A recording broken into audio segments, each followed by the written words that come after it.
주일입니다. 부활의 능력과 영광이 우리 공덕교회 성도들에게 함께 하시기를 기원합니다.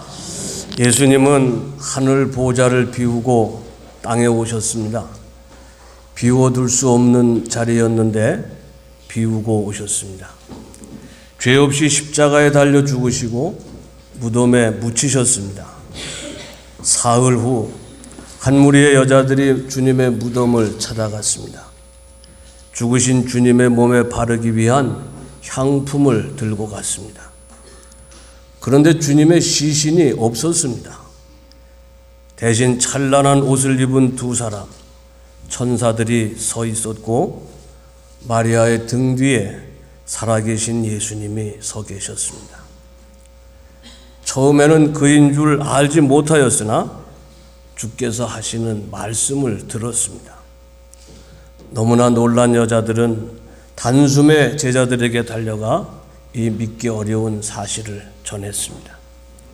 소식을 들은 제자들이 지체 없이 무덤으로 달려왔습니다. 정말로 무덤이 비어 있었습니다. 그들은 생전에 예수님이 하신 말씀을 상기했습니다.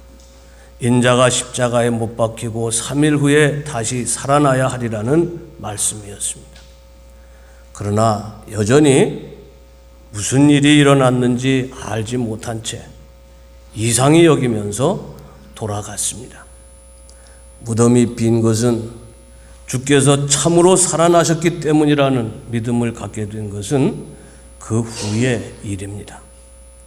제자들은 주님이 돌아가신 후 더 이상 주와 함께 하지 못함을 슬퍼하며 뿔뿔이 흩어졌습니다. 그렇게 무너진 가슴을 안고 살던 제자들에게 호련히 부활하신 주님이 찾아오셨습니다. 못 박힌 손과 발을 보여주시고 창으로 찔린 상처를 보여주셨습니다. 제자들은 비로소 무덤이 비게 된 이유를 확실히 알게 되었습니다. 무덤은 생명이신 주님이 계실 자리가 아니었던 거죠. 그 후 40일 동안 주님은 제자들과 함께 땅에 머물러 계시다가 당신의 본래 자리인 하늘로 올라가셔서 비워두셨던 보좌에 다시 앉으셨습니다. 이제는 주님이 땅에 머물며 계시던 그 자리에서 다시는 주를 볼 수 없게 됐습니다. 사랑으로 충만해서 극히 바라보시던 눈길을 마주할 수가 없습니다. 하늘의 비밀을 풀어 말씀하시던 권세 있는 음성도 들리지 않습니다. 마귀를 쫓아내고 병자들을 고치시던 큰 능력도 찾아볼 수가 없습니다. 상을 엎으시고 성전을 청결케 하시고 세상에서 귀하고 높다 하던 자들을 향해 소리치던 그 뜨거운 열심도 흔적이 없습니다. 더러운 발을 씻겨주시던 따스한 손길도 더 이상 느낄 수가 없습니다. 그러나 그 자리, 예수님이 계셨던 그 자리는 빈 채로 남아있지 않았습니다. 주님 보내신 성령에 사로잡힌 제자들은 그리스도 예수의 빈자리를 채우는 자들이 됐습니다. 성전 비문에 앉은뱅이를 일으킨 베드로는 이렇게 외쳤습니다. 은과 금은 내게 없거니와 내게 있는 이것을 내게 주노니 나사렛 예수 그리스도의 이름으로 일어나 걸으라. 베드로가 예수님의 빈자리를 채우고 있었던 거죠. 베드로뿐 아니라 모든 사도들과 성도들이 다 예수의 빈자리를 채우는 자들이었습니다. 또 무엇을 하든지 말에나 일에나 다 주 예수의 이름으로 하고 그를 힘입어 하나님 아버지께 감사하라. 예수의 이름으로 행한다는 것은 바로 주님의 빈자리를 메꾸는 일이었습니다. 무릇 그리스도인이라고 불리는 자들은 이 땅에서 주님 계시던 그 자리를 채우는 자들을 일컫는 말이죠. 오늘 말씀을 통해 내가 채워야 할 빈자리를 찾아서 채우는 은혜가 있으시기를 간절히 기원합니다. 우리가 채워야 할 빈자리가 어디 있습니까? 우선은 무덤이 여전히 비어 있습니다. 주님이 묻히신 곳은 아리마대 사람 요셉이 자기를 위해서 준비해 둔 곳이었습니다. 주님의 자리가 아니었다는 거죠. 그렇습니다. 주님은 무덤을 필요로 하시는 분이 아닙니다. 영원하시기 때문에 그렇습니다. 그곳은 본시 우리의 죽은 몸을 두기 위한 자리입니다. 주님이 우리를 대신해서 돌아가시고 그곳에 묻히셨습니다. 그러나 주님이 부활하심으로 그 무덤이 빈 무덤이 된 겁니다. 우리의 육신을 위한 무덤으로서의 가치는 이미 사라지고 없다는 뜻이죠. 그러나 여전히 비어 있으니 무언가로 채워야 됩니다. 비어 있는 채로 그냥 두면 언젠가 우리의 죽은 몸으로 그곳을 채울 수밖에 없는 노릇입니다. 무엇으로 채우겠습니까? 무덤은 죽은 자들의 자리입니다. 언젠가 우리의 죽은 몸으로 채워질 곳인데 그렇게 되면 안 되는 일입니다.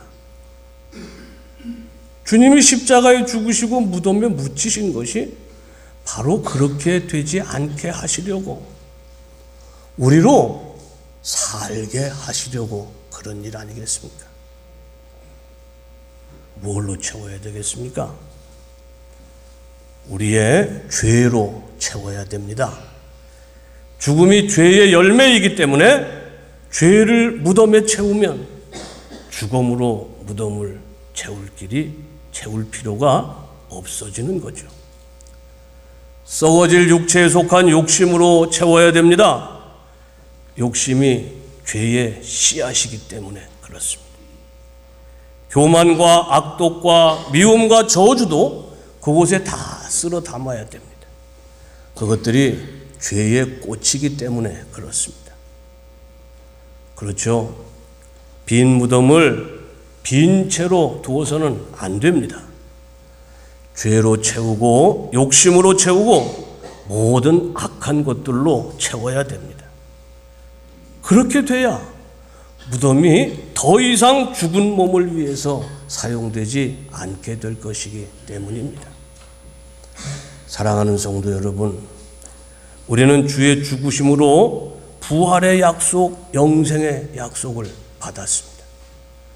땅에 속하고 세상에 속하며 육에 속한 모든 것을 주님 묻히셨던 그곳, 지금 비어있는 그 무덤에 채워서 그 약속을 이루며 사시기를 간절히 기원합니다. 또 십자가가 비어 있습니다. 야고보와 요한은 주께서 영광 받으실 때 주의 좌우편에 앉기를 갈망했습니다. 그런 그들에게 주님이 말씀하셨죠. 너희는 너희가 구하는 것을 알지 못하는도다. 내가 마시는 잔을 너희가 마실 수 있으며 내가 받는 세례를 너희가 받을 수 있겠느냐. 나의 좌우에서 나와 함께 십자가를 질 수 있겠느냐는 그런 말씀입니다. 땅에서 마련한 주님의 마지막 자리가 저 십자가입니다. 십자가의 좌우는 역시 십자가입니다. 해골이라 하는 곳에 이르러 거기서 예수를 십자가에 못 박고 두 행악자도 그렇게 하니 하나는 우편에 하나는 좌편에 있더라. 주님의 좌우에 있는 자리는 결코 좋은 자리가 아니라는 거죠. 앉는 자리가 아니라 매달려야 하는 자리입니다. 영광의 자리가 아니라 고난의 자리라는 거예요. 섬김 받는 자리가 아니라 섬기는 자리입니다. 심판하는 자리가 아니라 징벌을 받는 자리입니다. 이런 자리를 원하는 사람은 없습니다. 야고보와 요한도 그런 자리를 원한 것은 아니었죠. 그래서 주님이 말씀하신 겁니다. 너희는 너희가 구하는 것을 알지 못하는도다. 야고보와 요한이 생각한 예수님의 옆자리는 영광의 자리였습니다. 그러나 주님이 차지한 그 자리는 수치와 고통의 자리, 십자가였습니다. 야고보와 요한이 생각한 그 자리는 십자가를 거치지 않고는 다다를 수 없는 곳에 있습니다. 예수님이 누구든지 자기 십자가를 지고 나를 따라야 한다고 말씀하신 이유입니다. 예나 지금이나 땅의 영광을 차지하기 위한 싸움은 치열하기만 합니다. 어지간한 사람은 엄두를 낼 수가 없습니다. 그러나 주님이 매달리셨던 십자가는 언제나 저렇게 비어 있습니다. 십자가를 자랑하고 십자가만을 전한 바울이 이렇게 말해요. 내가 이제 너희를 위하여 받는 괴로움을 기뻐하고 그리스도의 남은 고난을 그의 몸된 교회를 위하여 내 육체에 채우노라. 사랑하는 성도 여러분, 존귀하고 영화로운 자리를 차지하려고 하는 사람은 너무나 많아서 싸우지 않으면 차지할 수가 없습니다. 그나마 100에 하나, 1000에 하나, 만에 하나가 그 자리를 차지하는 거예요. 그런데 십자가의 자리는 언제나 비어 있습니다. 아무쪼록 주를 사랑하는 자들이 되어서 십자가의 빈 자리를 채우는 자들 되시기를 간절히 기원합니다. 마지막으로 주님 마련하신 하늘의 집이 지금 비어 있습니다. 이 세상은 야고보와 요한이 탐내던 그 자리를 차지하려는 자들로 넘쳐나고 있습니다. 그러나 그 자리가 제한되어 있기 때문에 이 자리를 차지하기 위한 다툼이 끊어지지 않고 있습니다. 시기와 중상, 심지어 살인까지 범해지고 있잖아요. 그렇게 해서 차지한다고 해도 결코 평안할 수가 없는 곳이 바로 그곳입니다. 언제 빼앗길지 모르기 때문에 그런 거죠. 약한 자들, 가난한 자들은 엄두를 낼 수가 없습니다. 옛사람의 식구와 같아요. 부귀유쟁 난하수라. 부귀에는 다툼이 있어서 나 같은 사람이 손대기가 어렵다. 그런데 하나님께서 약속하신 영광스러운 자리는 늘 비어 있습니다. 지금 그곳에 주님이 계시지만 그곳은 한없이 넓은 곳이거든요. 그 자리는 세상 모든 사람이 앉아도 넉넉한 자리입니다. 누구라도 가서 앉고 누울 수 있는 자리예요. 그 시인이 이렇게 이었습니다. 임천무금의 간신이라.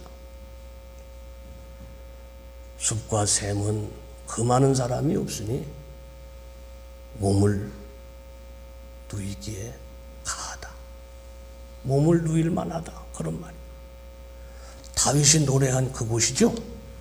그가 나를 푸른 풀밭에 누이시며 쉴 만한 물가로 인도하시는도다. 주님이 땅에 계실 때 말씀하시던 바로 그곳입니다. 수고하고 무거운 짐진 자들아 다 내게로 오라. 내가 너희를 쉬게 하리라. 하늘로 올리우실 때 약속하신 그 자리입니다. 너희는 마음에 근심하지 말라. 하나님을 믿으니 또 나를 믿으라. 내 아버지 집에 거할 곳이 많도다. 그렇지 않으면 너희에게 일렀으리라.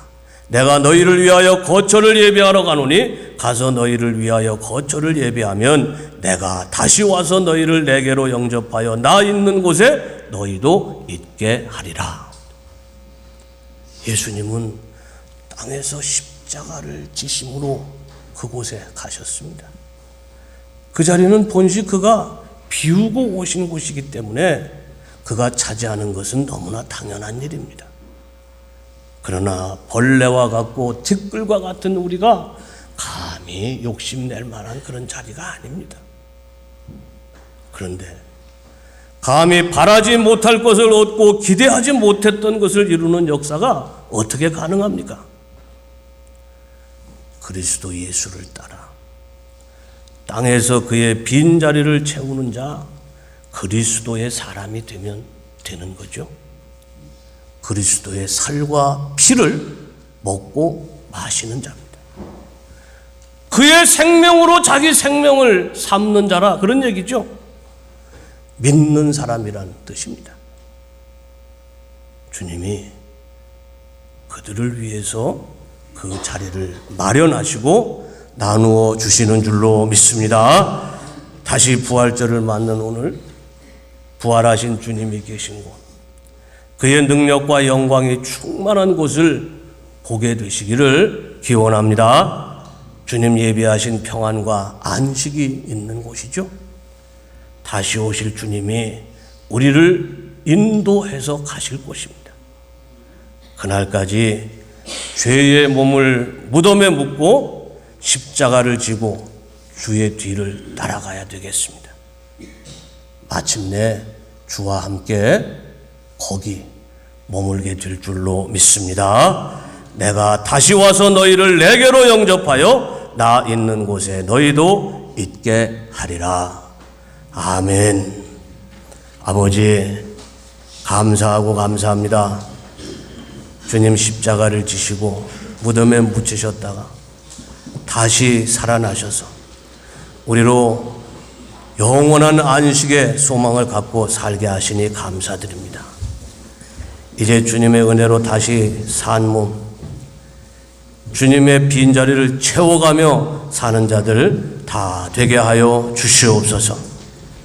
빈 무덤에 내 죄를 채우고 저 십자가에 나를 매달아서 아버지 주시는 은혜 가운데 살아 마침내 주님 다시 오시는 날 영원한 그 자리, 안식의 자리를 차지하는 저희들 다 되게 하여 주시옵소서.